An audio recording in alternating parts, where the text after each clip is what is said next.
You're very kind. It's good to be here. It's always events like this that I really enjoy, where we get to listen to practice. And thank you for some of the lovely insights you just shared. And thanks to Joe and colleagues for hosting us. I'm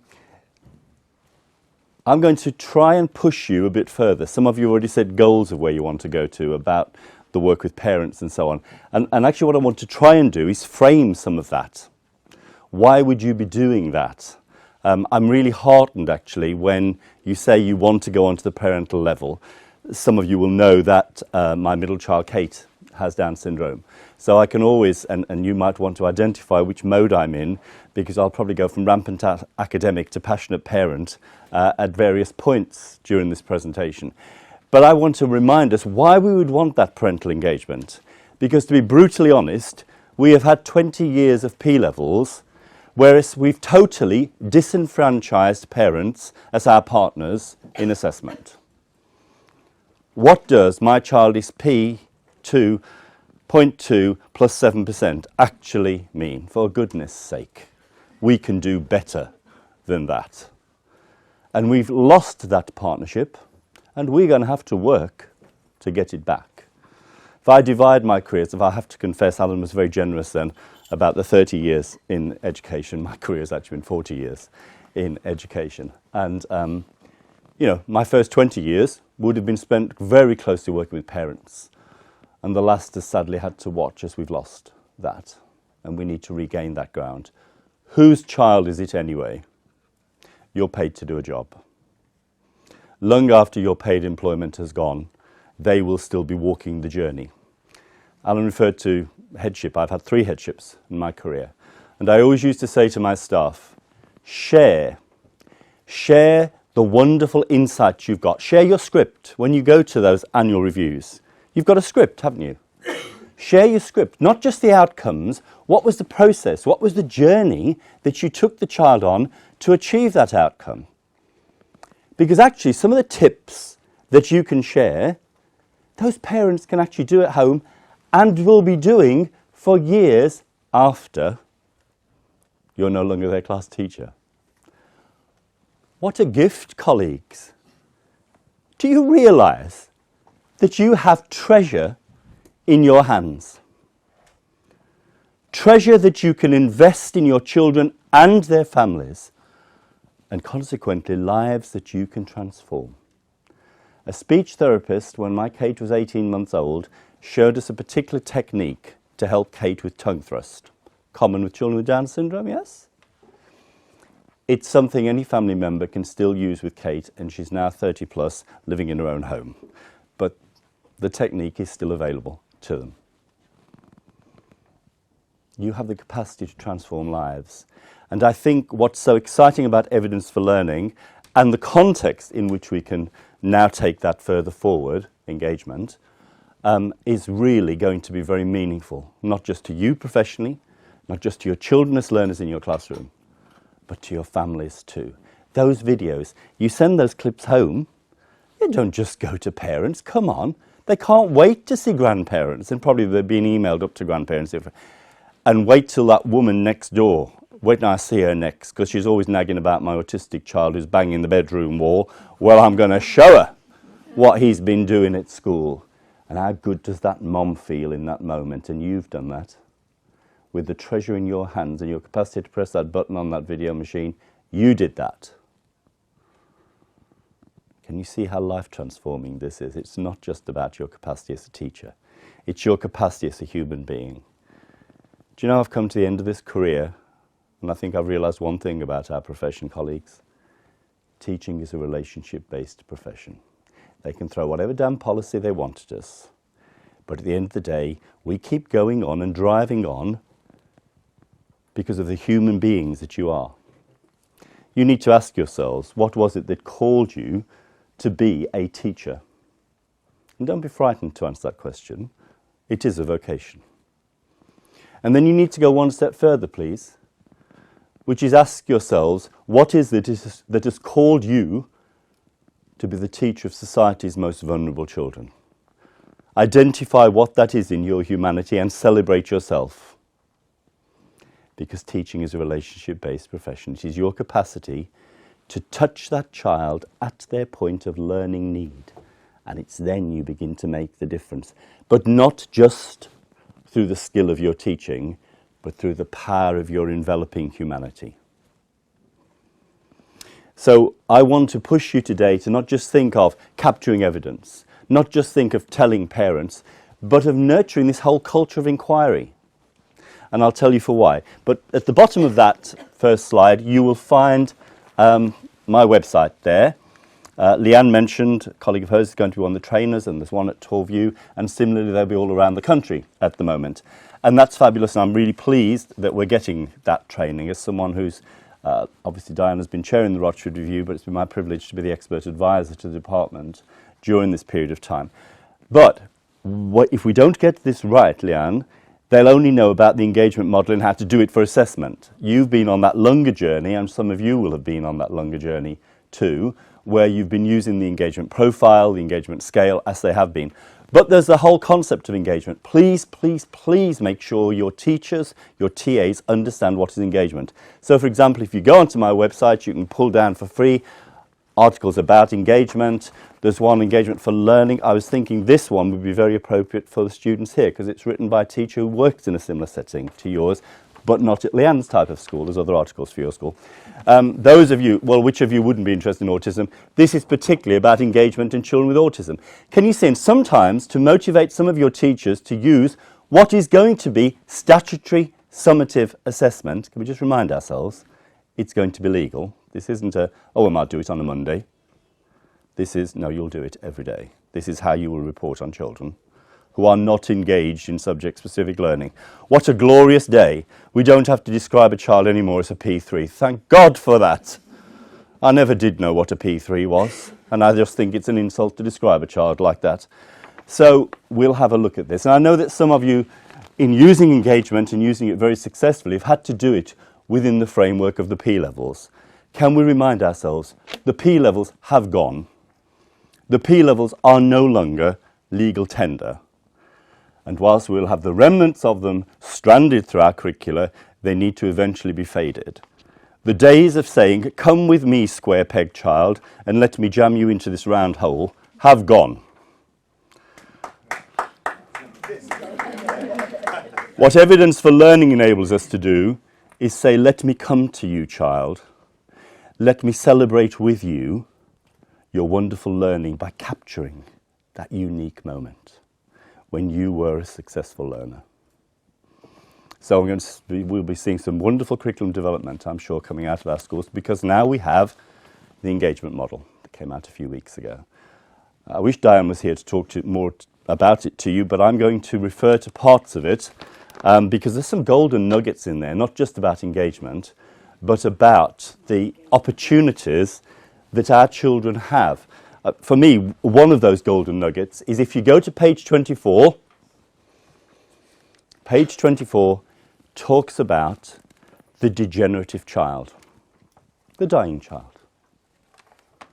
It talks about assessing that child. And then if you go back to what Leanne was saying about sharing video clips and sending them home, how fabulous for that mom, that dad, can we not forget the fathers too, please, to see that moment when today their child was a successful learner, because 2 years ago he talked, 1 year ago he walked, and they're every day watching the skill loss in their child, but today you showed them how they were a successful learner at this point in their life journey. To understand what the new requirements are going to be, both for the pre-key stage statements and indeed for the engagement model, we need to understand that this is not about a politically driven assessment model. Yes, you need politicians to bring it in, and thank God it is going into the legislative cycle. I can't remember through which aspect, in between which aspect of Brexit it will actually sit, but you have to keep praying that it will ultimately get there. It is now in a legal form where it can go through the parliamentary cycle. But you need to understand this has been driven by children. Alan alluded to the fact that in 2009 I was appointed by the Secretary of State as the National Director for the Complex Learning Difficulties and Disabilities project. And my work up until then had been as a school principal. I'd run a school for children with autism, that was my third headship. And my work had been very much, though, about these children have complex needs. And in all of our language in this 21st century, those two words, complex needs, have crept into our educational parlance, haven't they? But actually, colleagues, we had no deep understanding of what they meant. We did not have any legislation around that. We did not have any national definition. And so part of my remit is, what do teachers mean when they're talking about complex needs? And so many of you will know the project inside out, but my work was very much about going around schools in the country and saying, right, describe to me what a complex needs. Describe to me what a complex needs. What do you mean by complex needs? And with all the words that you used to describe, I formulated the national definition that now sits in the department, which is for children with complex learning difficulties and disabilities. CLDD is actually the full correct term, and obviously it sits alongside SLD, PMLD, MLD, and the rest. So it's in a conceptual framework of definition, but actually abbreviated to complex needs. So this is about that new generation of children. Because, colleagues, in this 21st century, the children have changed. The children are changing, and the children will continue to change. And one of the exciting things for me with evidence for learning is it goes where the child goes. So this coming September, you may, for example, get a new child, say, Joe, in this school, with a rare syndrome that, with all your experience and that of your colleagues, you've never seen that rare syndrome before. And you think, heck, what are we going to do? My staff, I used to remember back in my first headship, I used to love to be in the staff room, probably late September, when a teacher would burst through the door and red face and hands on hips saying, I've never seen a child like this before. By the time I was in my third headship, that staff room door was off its hinges. Everybody was coming through saying, I've never seen one like this before. And that's constant. Well, what do we do? Send them home? I don't think so. The child that enters that classroom door is a child coming to learn in your classroom, and you're paid to do that job, to teach. And so we just get on with it, don't we? And we have to evolve new pedagogy and take a bit of this that we did last year and a bit of this communication program we've tried with a child with a similar communication profile before, and so on. If you were a Senko event, I would actually ask you to think of your special needs registers, and I'd say, which children in this 21st century have actually rewritten your special needs register? I'm not going to ask you, because some of you have heard me speak before and you'll know the answer. But often I'll get the answers: autism, ADHD. Everybody okay with that? Latterly, SEMH. The truth is, in this 21st century, the group of children that have actually rewritten the special needs registers of our special schools are children born prematurely. Prematurity is anything 36 weeks gestation, but the real changes come with those children born pre-28 weeks, where the brain is white matter, it is not grey matter. The grey matter in the cortical folding, those squiggly bits on the top of the brain, does not start until post-28 weeks gestation. And the numbers have risen and have risen and have risen, to the point where we're at 80,000 children per year born prematurely. Of those now, about 92% survive, so 70,000 plus, and of those 63% survive with some special need or disability. That is 50,000 plus children every year. So this last academic year, 50,000 children born prematurely entered English schools. It means that in primary schools, there are 4 children born prematurely in every primary school in England. Most primary heads would struggle to name one. And if that is so in a primary school, how many are there in the schools represented here? And their profile is quite different to the profile that we've known before. We need, colleagues, to move to 21st century pedagogy. We're educating too many 21st century children with a 20th century toolkit. Can we remind ourselves the P levels came out in 1998. They were absolutely groundbreaking, and I was one of their biggest advocates. I remember taking the P levels to New Zealand and helping New Zealand special schools implement them across their school system. Nobody in the world had anything like that. And the legacy of the P levels will be, we have shown how we can capture learning at those very early levels. But they were designed particularly for those learners that you would call children with PMLD, that in P-level term were those at 1 to 4. Whilst the documentation, this particularly, talks about the transition from the P1s to 4 to the children not engaged in subject-specific learning. We need to let that go as quickly as possible. The key phrase is not engaged in subject-specific learning. That's a much wider group than just children with PMLD or just those at 1 to 4. I get really excited about that phrase, not engaged in subject-specific learning, because the child in a nearby high school who today is excluded is actually a disengaged learner not engaged in subject-specific learning. What do we often do in particularly our mainstream schools when the child begins to fail in literacy and numeracy? We give them more literacy and numeracy. Why? Why? No. We need to know how that child engages in literacy, engages in numeracy. And therefore the engagement profiling process can indicate more, illuminate more of the learning pathways of the child. So we're going into exciting territory here, really quite revolutionary territory. And thank goodness we've got evidence for learning, because it's going to make our job so much easier. You can't just know who are the children. Part of my job, therefore, was to find out, well, how are we going to teach those children? I'm a teacher, and that's what I really want to know. So we had to evolve a new generation pedagogy, and that is built on a platform of engagement, and I'll share with you for why in a moment. The third part, and the third part that the Rochford Review has given us, and the engagement model in particular now, is statutorily going to give us, is new generation assessment. So you've now actually got the whole package. What I want to show you, though, is where the roots, the genesis of all of this came, so that when you're implementing your engagement model, you realise you're not being told yet again by politicians to implement something. This is a genuine response to child need, but we need a legal framework in which that sort of mechanism can exist.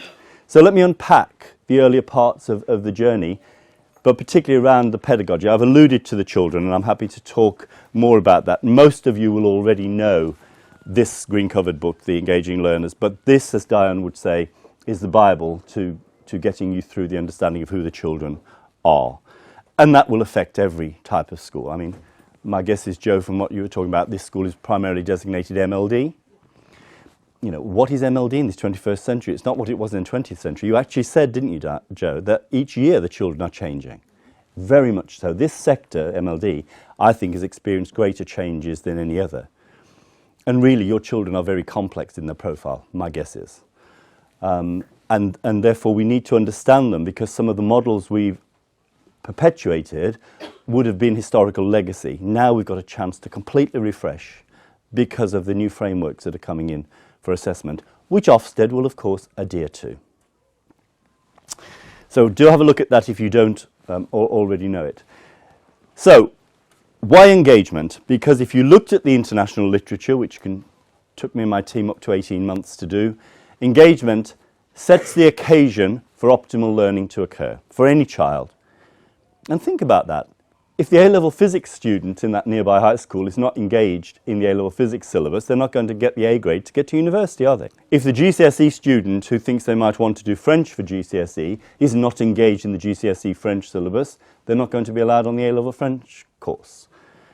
The students currently in Year 6 getting prepared for SATs, you know, they need to get a score in their SATs to access the demands of and rigours of the secondary curriculum.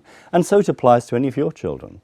That child with autism in any school represented here, unless they acquire some of the skills through the social skills programme, they're going to find life very tough. Can you see the universality of engagement? And I think that's well worth holding, particularly those of you that are leading schools, that when you go to head teacher meetings, this isn't something else that you've been siloed into. This is a universal principle, and you're the proud bearers. The literature then would tell you that for students with special needs and disabilities, those you are representing in this room, that engagement is the single best predictor for successful learning. Again, blatantly obvious, isn't it? If the child's not engaged, you're not going to get a successful outcome. And you all know how your children with autism can suddenly block you completely and completely shut down, and the twiddling starts and the flicking and flapping and the rocking, and you know you've lost them. They're not engaged at that point, are they?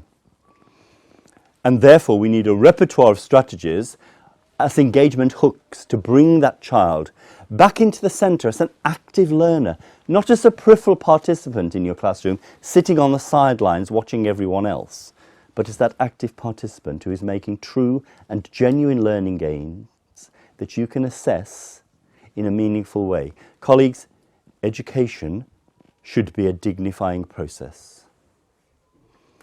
By offering high quality education, you dignify the lives of children that at times society would choose to reject or will stop and stare at. And yet you can suddenly show them that this child is an attainer, an achiever with some wonderful skills. Let me show you.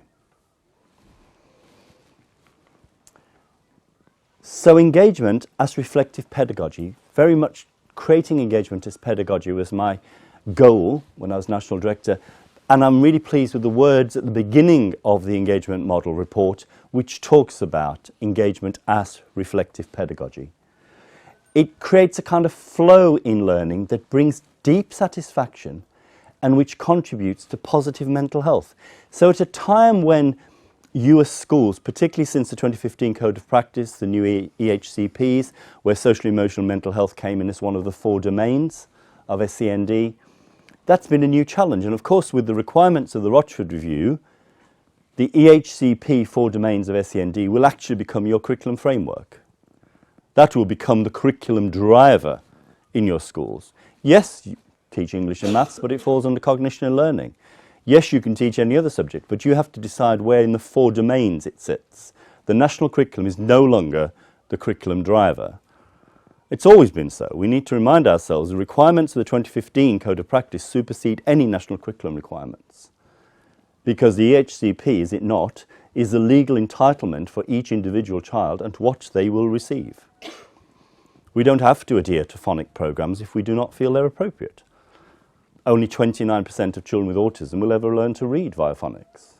So we have to be absolutely sure as to why we are using that in our schools.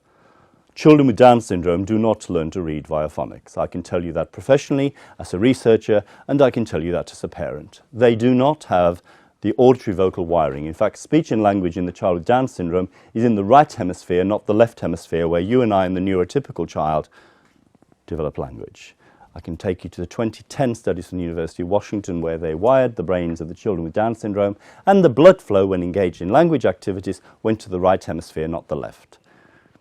They will not hear your sounds. My daughter Kate never asked the sound of any letter until she was 17. Well, if we'd waited till then to start teaching reading, she'd have been out of the school system and illiterate. My daughter is literate. I can show you her texts that come with no spelling errors at all. She's into her birthday list at the moment in preparation for her birthday in July, and when that happens, we get the Christmas list. Never a spelling error, and if you really need the Amazon reference order, it can be provided too. And she runs her own home. Well, the gas bill's still a mystery to her, but somebody takes her to the bank. But she runs her own home. Which would you rather, that you adhered to a phonics program and she came out illiterate and never got a home of her own? Or a teacher that believed in her when she was a pure signing child, taught her to read, where the response to the written words over something like "Mommy, go car" was actually hyperlexia, the ability to read without speech. It is reading. I've been an inspector, and I would defy any colleague to make a judgment that tells me that was not reading. You just need to be powerful advocates at times for the approaches we need to use for our children. You see, without engagement, there is no deep learning, there's no effective teaching, there's no meaningful outcome, there's no real attainment, there's no quality progress. It covers all of those things, from the moment you begin the teaching process to its outcomes. It is there and ever present. It's a fundamental principle already in your practice. Perhaps you've just not articulated it that way. And it's a universal principle for all children, but especially those you are representing. So engagement is the liberation of intrinsic motivation. Within each and every one of us, there's something to motivate. I just want to share with you my 7-month-old grandson, Rory, who on Pancake Day this week his engagement in pancakes was intrinsically motivated. He went through volumes of them. He's at the weaning phase at the moment, and he had crushed strawberries on it. I asked my daughter why I wasn't invited to breakfast that day, because he was having a ball. But you can see his intrinsic motivation is truly liberated. And just think of it that way. You know, your children are so masked, are so camouflaged by their needs and disabilities, aren't they? That at times you're trying to penetrate that mask to engage that child as an active learner. And you do that through a process of engagement, and then that child gets liberated. And that intrinsic motivation flows from them. But all of that relies on inquiry-based leadership.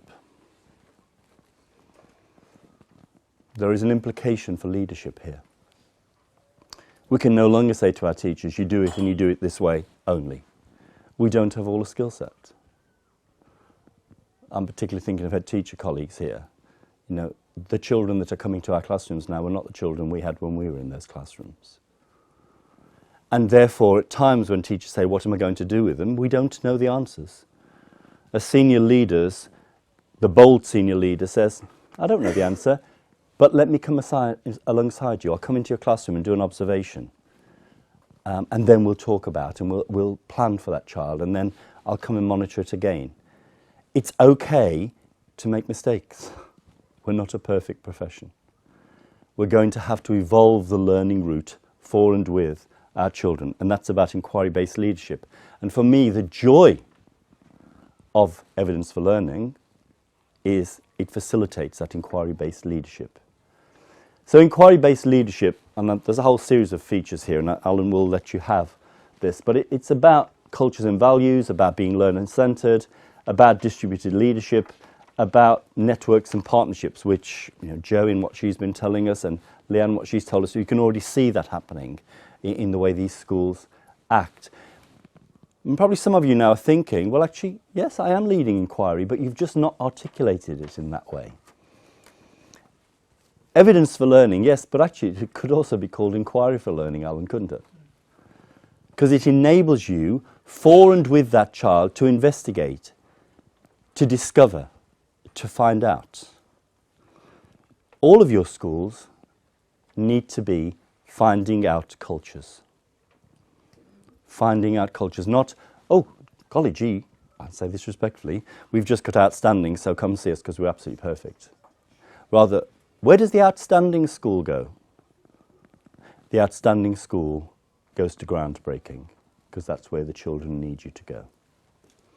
You can go forward confidently because you are outstanding. You've had affirmation, but it's not the end of the journey, is it? Because as that child, you know darn well you could do better for them. It's nobody's fault, but he's just the likes of which you've never seen before. And so you must journey with that child if they're to become a truly successful learner. And I implore any of our outstanding schools, be bold and go to be groundbreakers, please. Because you'll enrich the lives of so many more children if you can do that for and with them. And it's about leaders who support investigation. I said, for me, it's about building a finding out culture. I've put a book out here, which is called Developing a Finding Out Culture. For 2 years, I had the 12 special schools in Surrey, and I had a lead teacher from every school. And the school came with an issue they wanted investigated. And this was about classroom-based practice. It wasn't about me taking them back to university. It was me going into those classrooms and working alongside those teachers. So, for example, one of the issues in here, one school wanted to say, how do we teach maths to prematurely born children? The reason they asked that question is the area of the brain, I'm going to say, because I've even asked maths teachers this and nobody can ever answer me, which area of the brain is it that deals with numeracy and mathematical computation, which we're all teaching in some form or other right from early years through? It's the parietal lobe. The parietal lobe is a kind of softer area of the brain. If there is any assault, toxic or otherwise, the parietal lobe tends to get the hit. So if the child born prematurely, pre-28 weeks, the parietal lobe isn't even formed. It doesn't form in utero till post-28 weeks. So if that child was born at 25, 26 weeks, or, as I met this week, twins of 23 weeks in a primary classroom, guess what? They were struggling with maths. Because actually the parietal lobe is absent. how do you teach maths to a child when the bit of the brain isn't actually there? Because that's the reality. The brain cannot repair what was never there. It can repair what is there and build on it, but it cannot repair what was never there. So those sorry teachers in one school asked that question, and for 2 years we tried lots of different mathematical approaches with prematurely born children. And the outcome, at this point in time, 10 years' time there'll be something better, I'm sure. This point in time, Numicon is the most successful approach to teaching mathematics to prematurely born children. And the research literature tells you categorically by the age of 11, for all children born prematurely, maths is often the area that they are struggling with academically most. And leaders who do not know all the answers, who are prepared to accept that children have changed dramatically and build, therefore, that finding out culture and build a whole succession of evidence-based judgments. What does evidence for learning enable you to do? But to take your video and then say to your TA, I think he's building a sequence of 10 blocks. And the TA would say yes. And then you might go to your head of department and say, can you see him building 10 blocks? Yes. So actually what we've done there between the three of us, in research terms, where I'm using it loosely, we've actually triangulated. In research terms, we've actually gone for what I would call inter-rater reliability. No one teacher should make the judgment alone, even however good the video is from Evidence for Learning. No one teacher should make the judgment alone. It needs to be a corroborated, moderated judgment. But inter-rater reliability simply means I saw it, you saw it, you saw it, yes? The judgment is secure. Triangulation, inter-rater reliability, evidence-based judgments. So, one of the things I want to push you on to think about, particularly those of you to senior leaders, is you're getting all this glorious evidence through the app and through the videos being taken around children. But I want to show you how, quite simply, by one of the videos you took for a child, if you flip it, you can actually look at teacher performance, and you can actually go about coaching a teacher. And maybe it's different in the north, but certainly in the Midlands, we still struggle with teacher recruitment sometimes, let's face it. We all love what we do, don't we? But we're not the sexiest area to come and teach in. For some teachers, it can be a bit tacky, and of course there's that awful thing called poo that has to be dealt with, you know, and it's just too much for some. So they don't come. So teacher recruitment can be a bit of a challenge at times. And so you get this really good teacher who's been successful in primary. You know you're going to be, I'm looking at you, but you know they're going to be fantastic, yes?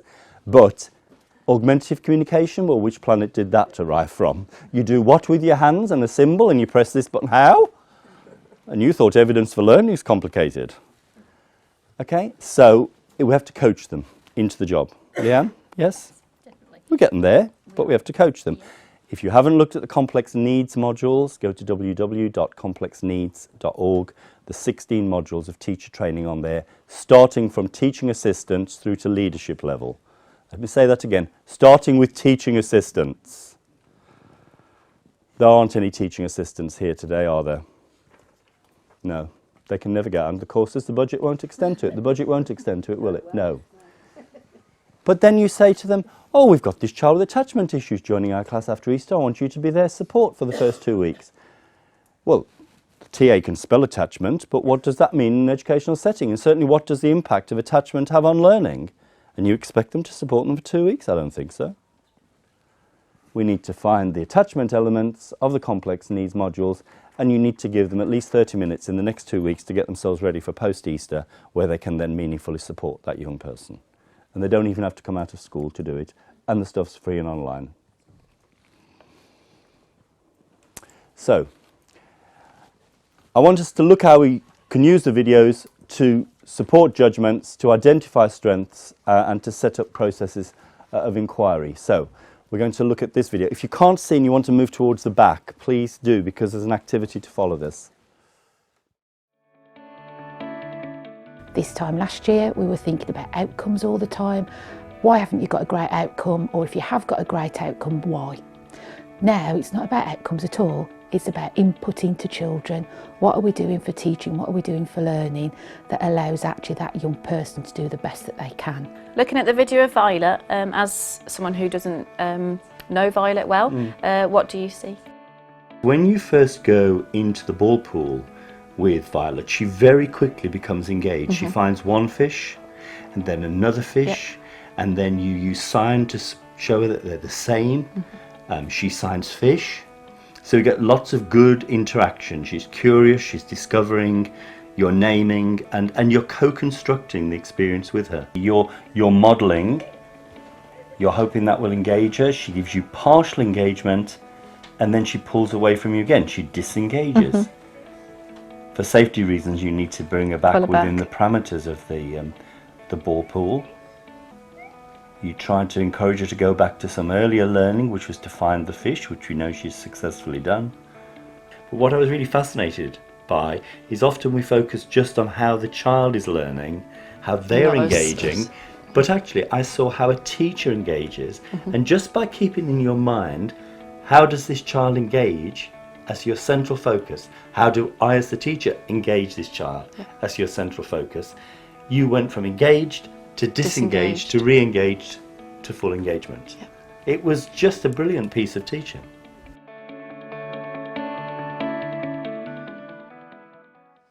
There's 3 questions on there. Before I just go through those, I've talked a fair bit about neuroscience. If anybody wants to follow that through, I'll leave this book over there.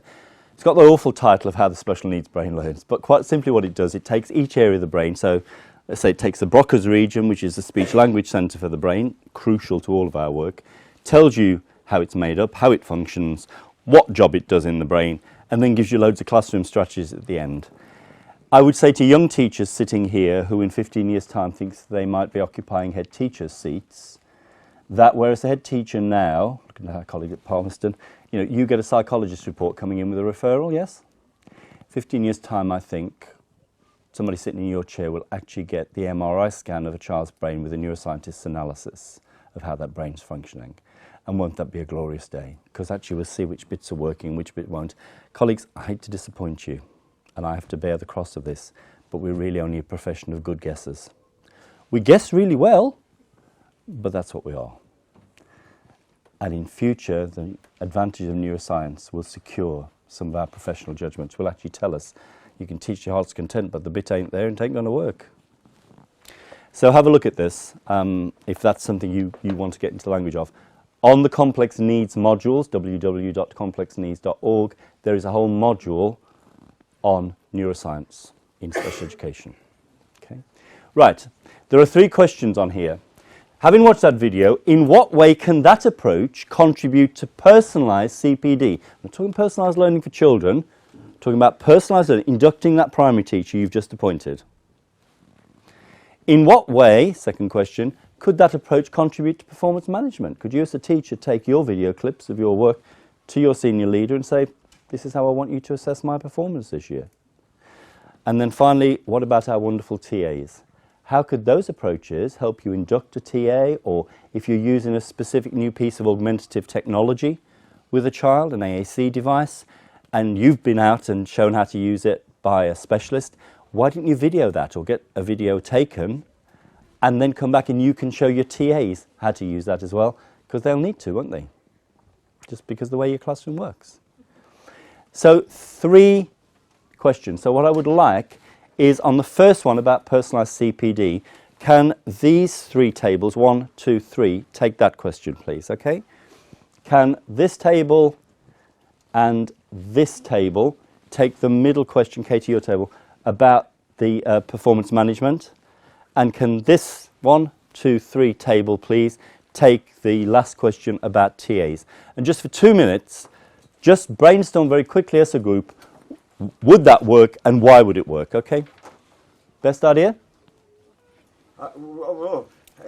Too many ideas. Come on, you said you were geeky, you're about to have an idea. Yeah, I think we were on the same thing in terms of reflective practice, but also I think it's a tool in which you're able to really carefully look at it from different viewpoints, but yes, in a coaching manner. Yes. So you're able to kind of allow that person to say, this is what I need. Yes. Yeah. Excellent. Personalised professional learning. multidimensional. Yep. Best idea? We talked about just sharing it as a group of teachers, saying, look, I'm working with this child, it's not working, has anybody seen something Fabulous. different, could you show me, you know. Yeah. Inquiry-based professional learning. Right, back table had the middle question on performance management. Would it work? Yeah, we said so because it helped both sides. Because if you were the SLT setting those targets, you would be able to reflect on videos they might have already brought you, or that you'd already seen, or lessons you'd seen, and you could ask them for specific things. They can video those things. They can reflect on it themselves, bring it back to you. So there's all that reflection, all that discussion. Okay. Then you can also reflect on it before you come to the meeting. So Yep. you get to the nitty gritty in the meeting Okay. as well. Everybody okay with that on the table? Yep. Katie's table? Coincidentally, I am John's performance manager. So. Oh, I'm sorry about that. What have I let you in for? Having videos as evidence would be far more powerful than any sort of paper exercise that we could ever do. We could have a real dialogue then about what's actually happening in the classroom. So the view is it would help performance management. Right. This table, I know. This, and I know you never do rest. These two tables, TA's best idea? We said consistency, so transitions, so seeing how Great. other staff have worked with individual children and keeping that sort of consistency. But that's a lovely idea, isn't it? Consistency, because like the child with PMLD, you know, we've got to consistently lift them in particular ways, and if they've got pressure points, you can't put your hands there, and it's a way of showing that, because suddenly you've got an agency member of staff for the next 2 months because your other TA's gone off for his hysterectomy, and yeah. Best idea? We were talking about somebody very, very new to the field who may not Yep. have any knowledge. You can sit Yep. with them and have a really positive experience where you say, oh, look what you did, and oh, that's how the child responded, and oh, if you did this again. So you help the analysis of their performance, starting from their successes and taking it. Next time you could perhaps do it this way as well, Yeah, or and add make to it. really positive for them with their Great. learning too. Last table, best idea? We talked about it being able to sort of show the TAs the whole picture rather than just giving them the segmented bits that we've digested and given them, Yeah. or they receive from wherever elsewhere. Yeah. They get to see the whole picture. They get lots of fragments, don't they? And yeah, we'll give that coherence. Yes. Thank you. Superb ideas. Actually, Alan, I think those are some of the best ideas we've had, and they did that quicker than the other groups. Well done. Very bright. Right. So we've got, you know, this head teacher saying here, only fundamental, radical and innovative change. Now, you've got evidence for learning as a tool, but you know that unless you've got legal powers, you were going to struggle. You've now got the legal authority. The engagement model will become statutory summative assessment. I can actually die in peace. Okay? No, I've no plans to die just yet, but you know. This is a way to make your families strong. Because it's tough. You think the child years are difficult. Believe you me as a parent, the adult years are hell. And if only the government would fund those 19 to 25 initiatives that came in the Code of Practice, then we could do another very good job, I'm sure. And I now want to just push it and talk about the Engagement for Learning app as a lens of inquiry. I'm asking you to be those inquirers. I am confessing, as I leave this profession, I don't know all the answers. In 3 headships, and again I'm looking at head teacher colleagues, I never found the magic wand. Have you found the magic wand, Kieran? No. Did you find the magic one? Did you find the magic one?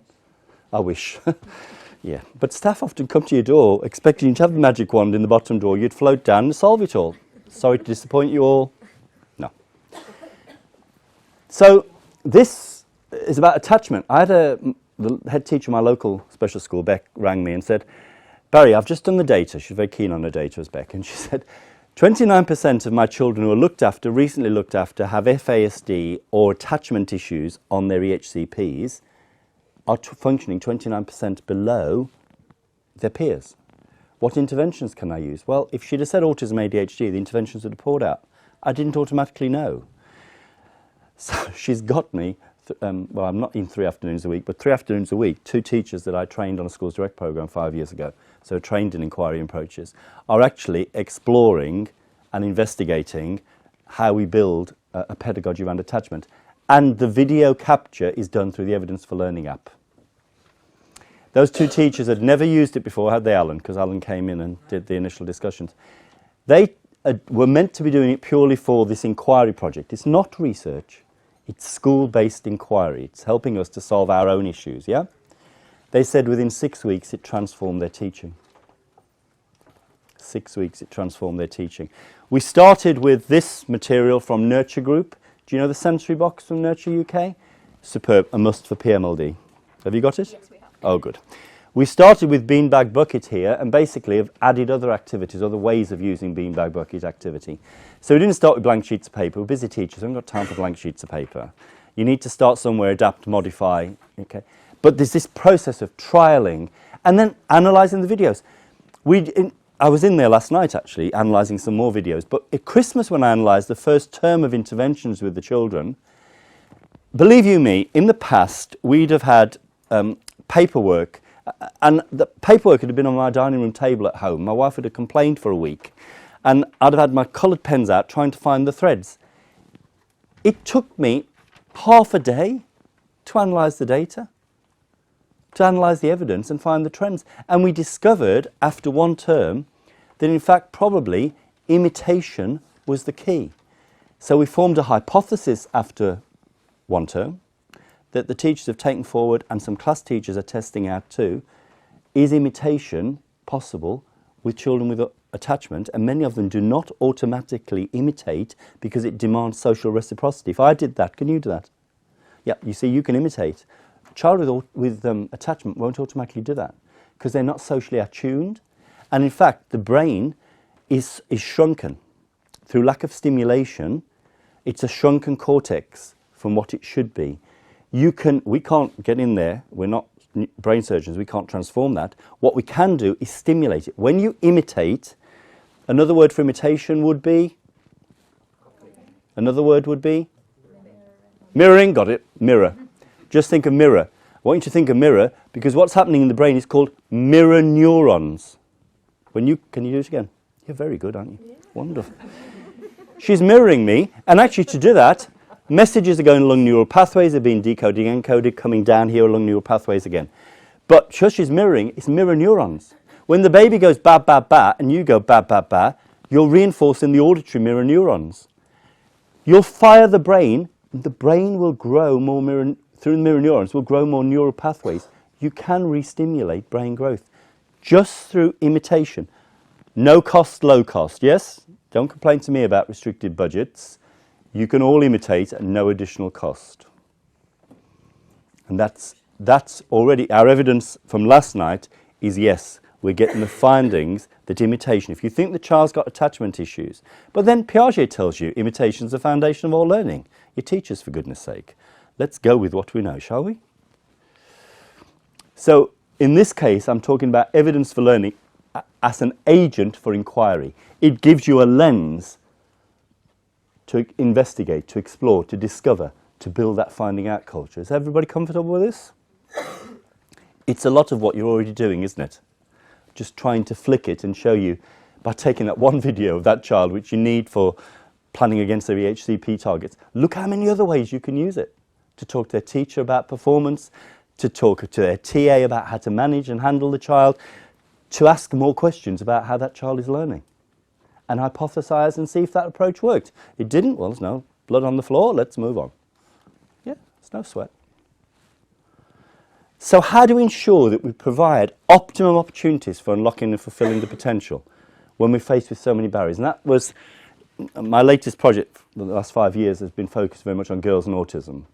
The book on girls and autism is over there if you want to have a wee look at it. Basically, through the work and through a meta-analysis, I've exploded the myth that it's 1 girl to 4 boys. It is not. It is probably between 2 and 3, probably 2.5 girls to 4 boys. We've got it grossly wrong because our understanding of autism is male autism. And what evidence for learning gives you is something that actually penetrates those barriers, that the child can intuitively put into place. One of the strategies we've been using is with girls with autism, but with others as well, is books beyond words. With girls with autism, I used this book beyond words. If you don't know book beyond words, they're wordless books. Girls in autism are terrified. The case study group I worked with are terrified of leaving school. In fact, Joe, they were girls in an MLD school with autism. Say things to me, why do I need to leave school? I like school. Doesn't Joe like me anymore? Why's she making me go? Why she tell me I've got to leave in September? My friends are here, can I stay? They just didn't get, because they're black and white thinkers, aren't they? So we use this because in using a wordless story, how you name the character is different to how you name it. So you co-construct, co-produce, co-create the story. Okay? But there's a project on at the moment called the Open Book Project, where we're asking the simple question, will those wordless books, those books beyond words, and I've put some information on the table over there, resource the SEMH curriculum? And the answer is coming back powerfully yes. But we've got 5 schools of the national cohort at the moment who are using evidence for learning within that research project to collect the evidence. So we've got a mini project going on within this one to see how we can blend the 2 approaches, and it's not difficult at all. But do come and have a look at these. The model we've been using is a book club model, which is basically a social group. I was in Belfast last week because they didn't have a half term. And the principal who organised the event I was at said by Friday her vice principal had gone out, saw the librarian in the local library, and had got a book club to happen on Thursday lunchtimes, because if you or I went to a book club, it would be in our social time, wouldn't it? And she's taking their leavers, and in September, when those children have left school, the librarian has agreed to carry on a monthly book club so that group of leaver friends can meet. Because you know what the foundation of your mental health is? Your positive mental health? The literature tells you it's friendship. I can take you to all the research if you really want to go there, but don't you intuitively know that? You've had a bad day at school, which friend do you ring? You've had a hell of a term, you know, to ring for a good night out, don't you? Come on, you do, don't you? Yes. So this just tells you book club. And it's a new book, actually. It'll model it for you as teachers, but actually it's for the young people. I didn't bring their latest book, which I'm really sad about, because their latest book is going to be an absolute bestseller with a stunning title, The Trouble with Poo. Constipation is the largest cause of death in adults with learning disabilities. We need to get it sorted, folks. And finally, just allow me a proud parent moment. My daughter Kate actually wrote a book on inclusion in that series with 2 other people, Baroness Hollins, who's a psychiatrist, and John Swinson, who's Professor of Theology, but the third person's Katie Carpenter. And so this is her story of living in her own home in her village. She called it Going to Church because the most supportive group towards her inclusion has actually been the church locally. So it helps us to explore, I think, the lens of engagement and the lens of inquiry that evidence for learning offers. We can explore complex issues, and we're all exploring, if you're honest, SEMH at the moment, aren't we? It's coming. It's now going to be a curriculum area. Colleagues, we have no pedagogical history. None of us as teachers were ever trained in mental health and emotional well-being, were we? No. And yet we're all committed to it because 40% of all your children will experience a mental health problem. And if you're teaching children with autism, 71% will experience a mental health problem with the onset of adolescence. We really need to be very skilled. But what about the mental well-being of all of our children? How do we build emotional resilience in all of our children? Because it's a tough world out there, isn't it? And you're educating children who do not have dexterity in their intellectual abilities. They're not good at mental gymnastics. I've taken this from a new report which I've put on the table on the mental health of children and young people with learning disabilities. It's called Overshadowed. So I'm encouraging you to go forth and release your inner detective. You can be who you want to be. You can be Miss Marple, you can be Morse, you can be Clouseau. Just get out your lens. Go forth and investigate, inquire, focus that lens. It's a bit like being a photographer with a long lens. You know, I can see you, but until I actually twist the lens, you're not in focus.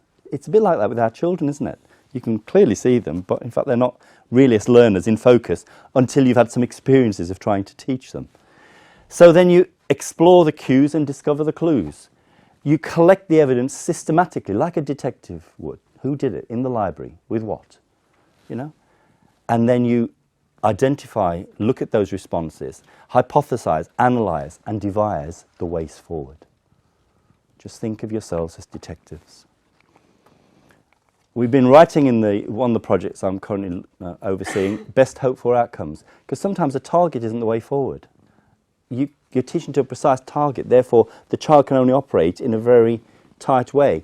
If you say, for some areas of curriculum, it's a best hope for outcome, it allows a wider range of response, particularly in the domain of SEMH. We do not want a checklist for SEMH.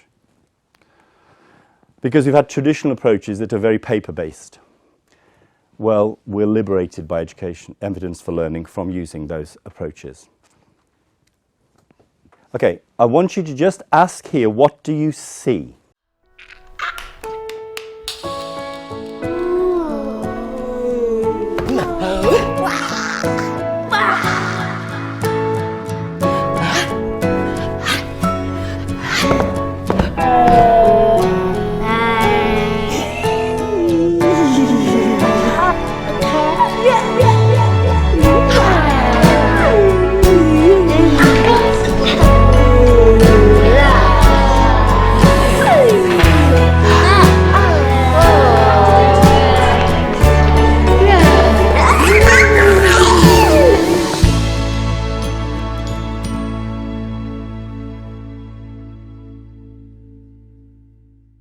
Extraordinary children, extraordinary teaching. What did you see there? If we had more time, I'd do a group activity, but I haven't. So what do you think you saw? What were some of the things you saw in that video? Transferable skills within different settings. Okay, let me drill this down a bit more.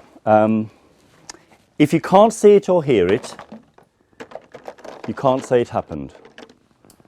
So what did you see? Child leading. That's a judgment, it's not the evidence. What did you see? That's a judgment, it's not the evidence. What did you see? Smiling. Smiling is the evidence that can lead to happiness. It's a judgment. What did you see? Mirroring. Yes, I'll go with that. In what way was the child mirroring?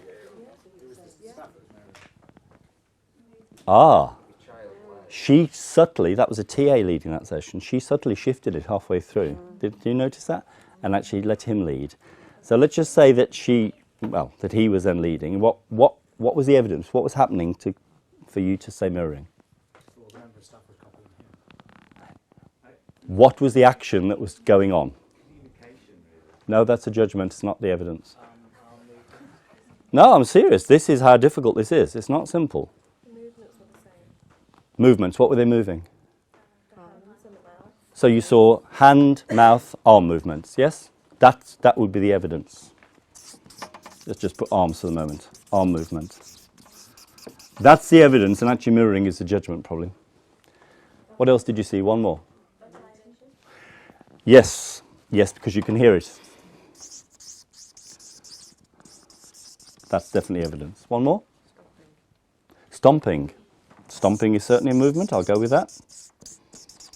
And probably it links back to the mirroring, doesn't it? Because they were doing it in a reciprocal way. Can you see?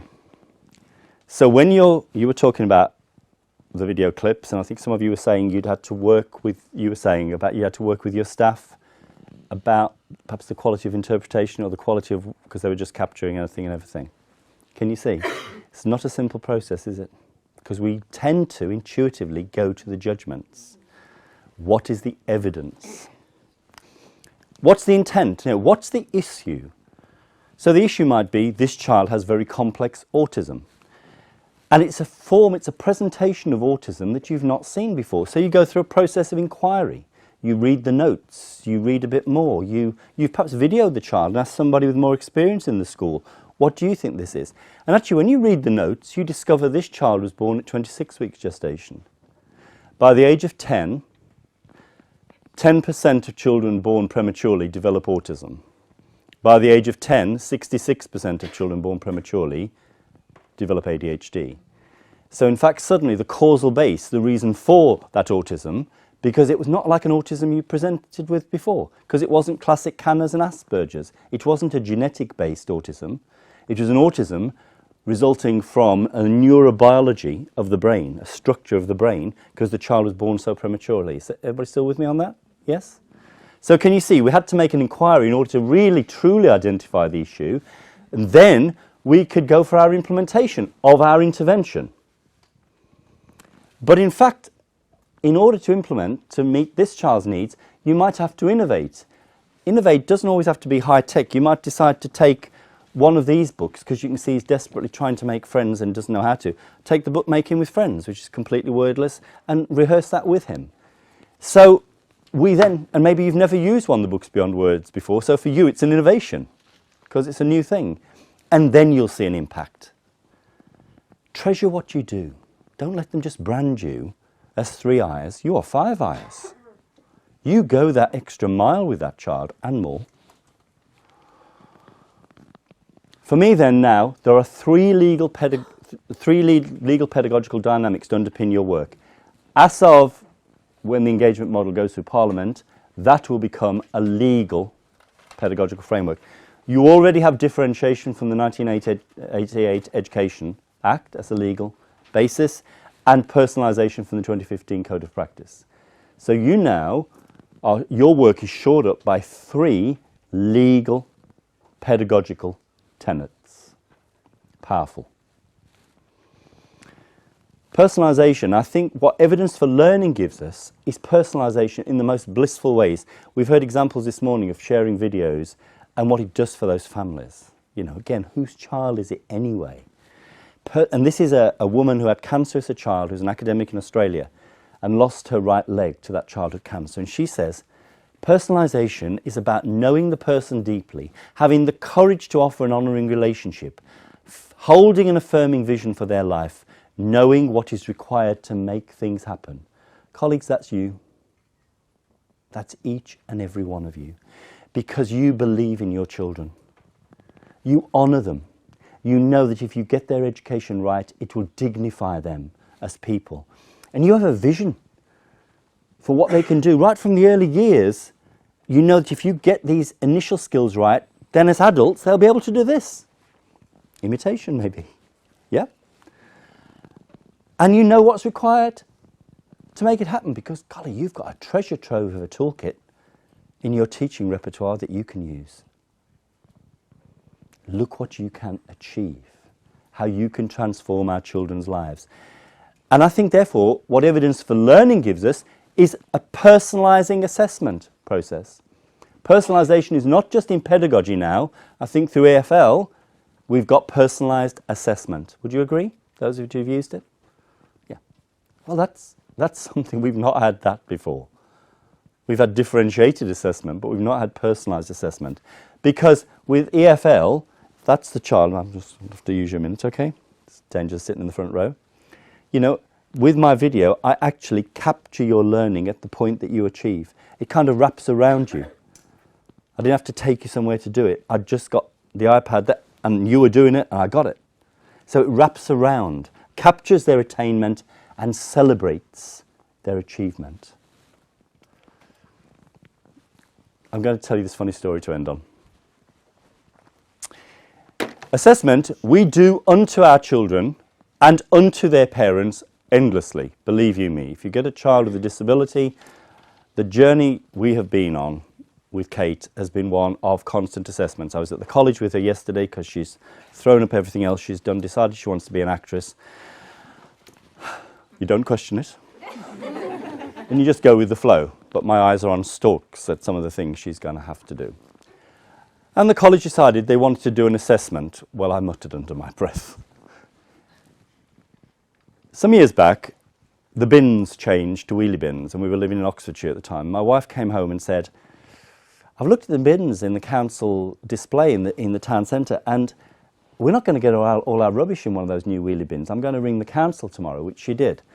And she explained, we were a family of 5, we didn't think the bin would get all of our rubbish in, and the council person said, and I quote, oh, you can only have a bigger wheelie bin if you've got X, Y, or Z, or one of them disabled. So my wife said, well, we have a daughter with Down syndrome. She doesn't create any more rubbish than anybody else in the family. Ah, well, if you've got one of them disabled, you can have a wheelie bin assessment. Novel concept.